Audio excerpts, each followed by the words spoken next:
fica mais lento. Ele nem questionou, tipo assim, eu nem quero saber que loucura foi essa. Tá bom, mas vou botar. tá bom, eu não concordo, mas tá bom. Tá bom, eu vou colocar, mas eu não quero.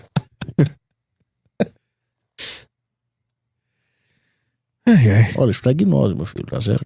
Então, pra gente fazer um manifesto anti-gnose, a gente tinha que ficar em silêncio até o final, porque a gente não precisa mudar a realidade, porque tá tudo bem agora. Então, cada vez que a gente troca de assunto e vai pra notícia e liga uma trilha, a gente tá explodindo panelas de pressões, porque tá insustentável ficar naquele momento. Eu acho que eu tenho um talento para a gnose. Porque eu não sei o que é. Mas... Pausa. Olha, eu recebi um superchat de R$10 do Vitor aqui, salve alta brifagem. Falei nada, né? Não, você não falou nada, Vitor, você não falou nada. Toca o vídeo. O que foi? Calma aí. Deixa eu aproveitar e explicar pro pessoal o que é gnose. Bota aí, por favor, Vossa, rapidinho na tela.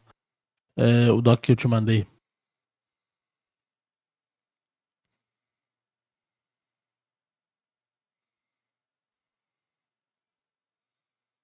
Tá na tela.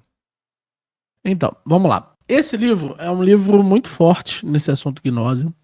É um livro de um historiador chamado Orlando Fedeli. Antropoteísmo, a religião do homem. Nele, ele tenta fazer um esforço de explicação do que é a gnose. Eu peguei algumas citações que ele usa para a gente ler as citações e com isso a gente entender mais ou menos o que é a gnose. Pro Poet, a gnose é um conhecimento absoluto que salva por si só. Ou o gnosticismo é a teoria da obtenção da salvação por esse conhecimento. A gnose é uma experiência que se refere a uma eventual experiência interior, chamada a tornar-se um estado inadmissível, pela qual, por via de uma iluminação, que é regeneração e divinização, o homem se retoma em sua verdade, lembra-se e toma novamente... Calma aí, é pra aparecer, Vasco.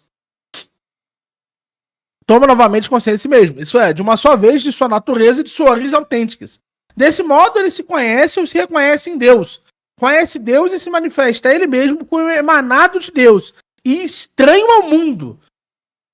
Adquirindo assim, com a posse do seu eu e de sua condição verdadeiras, a explicação do seu destino e a certeza definitiva da sua salvação. Descobrindo-se como ser de direito e por toda a eternidade salvo. Pode ser. A Simone de Promemen diz que a gnose talvez não fosse na origem a revelação de um conhecimento, mas o que é bem diferente é a religião do conhecimento, o culto do conhecimento como meio de salvação. E de um conhecimento que é necessariamente, porque nós estamos na ignorância, um conhecimento dado. O Grande diz, está aí o primeiro ponto e o mais importante da definição do gnosticismo. Uma religião que salva pelo conhecimento. Conhecer para eles é essencialmente se conhecer. Reconhecer o elemento divino que constitui o verdadeiro eu. E ainda, o gnóstico é um gnóstico porque ele sabe por revelação qual o seu ser verdadeiro. Outras religiões estão, em graus diversos, centradas na divindade. O gnóstico é centrado sobre si mesmo. E o Hans Jonas diz, os pesquisadores modernos alargaram pouco a pouco o círculo tradicional, raciocinando sobre a existência de um gnosticismo judaico pré-cristão e de um gnosticismo pagão helenístico, e fazendo conhecer as fontes mandeanas. O exemplo mais impressionante de um gnóstico oriental exterior à esfera helênica e ainda outros materiais. Essa citação aqui é só para explicar que não necessariamente o gnosticismo é cristão, tá? Embaixo, Harnack, refutando Busser, afirmava que muito antes do gnosticismo cristão, houve o gnosticismo judaico e o gnosticismo helênico. Ninguém hoje duvida disso. E aí, para as citações finais, para evitar essas confusões, aí vamos lá, pessoal. O que ele está apresentando aqui? O que foi apresentado até agora?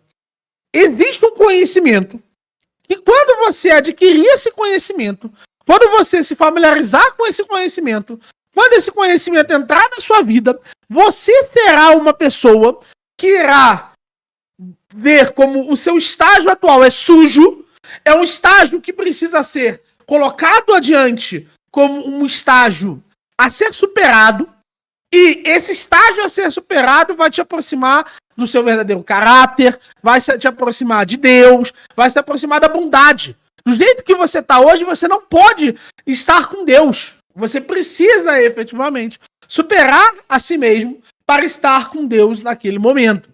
Esse conhecimento é como que abre o mundo para o seu eu Deus. E esse seu eu Deus, ele merece a salvação. Ele é muito melhor do que os outros e ele se encontra num estágio de graça perpétua. E por isso que ele poderia ser salvo. E aí ele vai dizer, ó, tantos conceitos de gnosticismo operam de formas diferentes. E o Fedeli vai dizer, ó, para evitar esses conceitos todos, vamos propor chamar de antropoteísmo ou religião do homem o rio cárcico da história. Vamos considerar que o que une tantas seitas, escolas e movimento é o culto do homem como sendo Deus. E essa religião do homem vai se dividir em dois rumos, como gnose e como panteísmo. Sendo o homem um ser composto de corpo e alma, isso é, de uma parte material e outra espiritual, é lógico que a adoração do homem se divide em dois ramos. Um que diviniza o corpo, isso é, a matéria, e outro que diviniza a alma, isso é, o espírito. A corrente antropoteísta que divina o corpo e a matéria engloba todas as seitas e sistemas filosóficos panteístas. A corrente antropoteísta que divina apenas a alma e o elemento espiritual é a gnose propriamente dita. E o que inclui todas as seitas que, em geral, são classificadas como gnósticas pelo comum dos autores. O panteísmo, que diviniza o corpo e toda a matéria, é a expressão naturalista e cósmica do antropoteísmo. A gnose, divinizando exclusivamente o espírito, é anticósmica e odeia a matéria, considerada má em si mesma e aprisionadora do espírito. E ele fala que a gnose é costumeiramente dualista. Ou seja, parte ela é panteísta e parte ela é gnóstica, propriamente dito.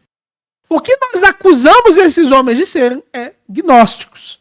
De acreditarem que existe um conhecimento salvador, uma forma concreta, por meio do qual, ao fazer esse conjunto de coisas, você vai ser um indivíduo muito melhor, você finalmente vai ter caráter, você finalmente vai estar nesse estágio forte do mundo. É isso que significa a gnose. E para eles, você pode reparar, nós não temos o caráter ainda. Nós não temos o caráter ainda, nós não temos uma pessoa, nós não somos pessoas firmes no mundo, nós não somos pessoas que merecem ser ouvidas. Por quê? Porque a gente é gordo. Então, existe um conhecimento, que é o estágio do não ser mais gordo, que vai nos levar a um avanço metafísico, que aí sim seremos capazes das virtudes, aí sim estaremos presentes diante de Deus. Isso é gnose. Entende? Existe gnose panteísta e gnose gnóstica? Existe, mas a gnose se manifesta com esses dois elementos. Entendeu? Aí fica fácil, o Miorim liga o Google e lê. O Thiago deve fazer isso. Como assim o Miorim liga o Google? Isso é o livro do Orlando Fedeli, que me foi mas recomendado. Se fica fácil, como é que é o difícil então, porra? É pra fazer como? É pra fazer do difícil e é pra fazer... Eu não entendi. Porque ele quer que você crie o conceito, tá ligado? Ah, ele quer que o Miorim deduza, ele sente ao longo do tempo e fica olhando pro teto? Exato. Ah, tá, entendi. Vai receber uma resposta cósmica, né? Isso. Ah, tá. Através da gnose. Tem que ser via esoteria. Eu nunca entendo essa porra. Aí fica fácil, né, meu chapa? Estudando até eu, né? Sim. Aí não, pô. O cara acha que é foda, mas o cara estuda, pô. Ah, parece os caras de quinta série, chega assim. Cara, tirei 10. Estudando até eu, pô. Estudando até eu. Eu não tirei 10 porque eu sou brabo. Eu tirei 1 porque eu não estudei. Tu tirou 10 porque tu é otário. Tu estudou, aí fica fácil, pô. Vem sem estudar, papai. Que tipo de imbecil é esse? Vamos lá, o rapaz perguntou, qual a diferença disso em relação aos conhecimentos do mandamento de Deus? Vou lhe explicar, querido. É aonde está o foco. O foco está no homem ou o foco está em Deus?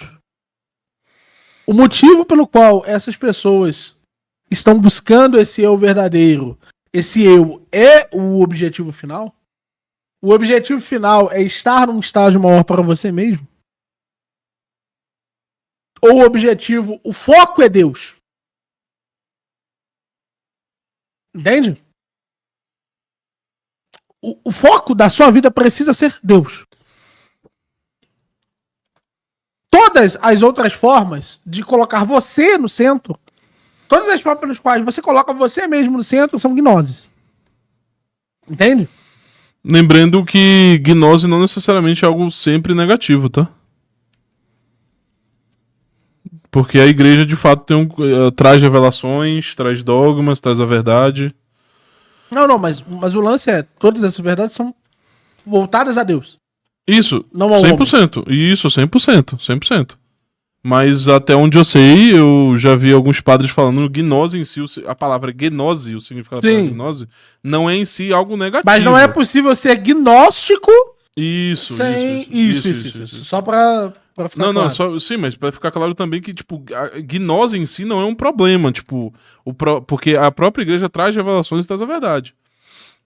O grande problema é você ser gnóstico no sentido que e aí existem vários tipos de gnose, né? Mas, no geral, ela tenta sempre trazer uma reverência ao homem, no sentido de que o homem consegue conquistar isso por si só. E esse é o problema. Ou por outras fontes. Geralmente essas fontes sempre trazem algum teor de si só. Então, tipo, seja lá o paganismo, que aí você tem que fazer determinadas coisas, determinados rituais e afins, e aí você vai obter um conhecimento que vai trazer a salvação. E assim por diante.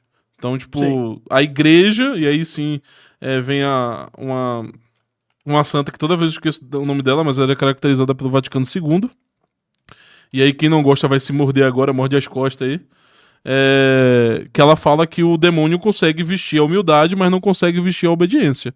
E o ponto central da vida de um católico é a obediência à igreja e, obviamente, a obediência a Cristo e obter sua própria salvação. Mas o gnosticismo tem esse caráter de, tipo, é uma rebelia à própria igreja, principalmente, aos ensinamentos de Deus, aos dogmas, aos comportamentos que são diretamente direcionados pelas revelações da igreja, pelos dogmas da igreja e ensinamentos da igreja. Então, normalmente é uma revolta contra tudo isso, colocando o homem como um centro da coisa.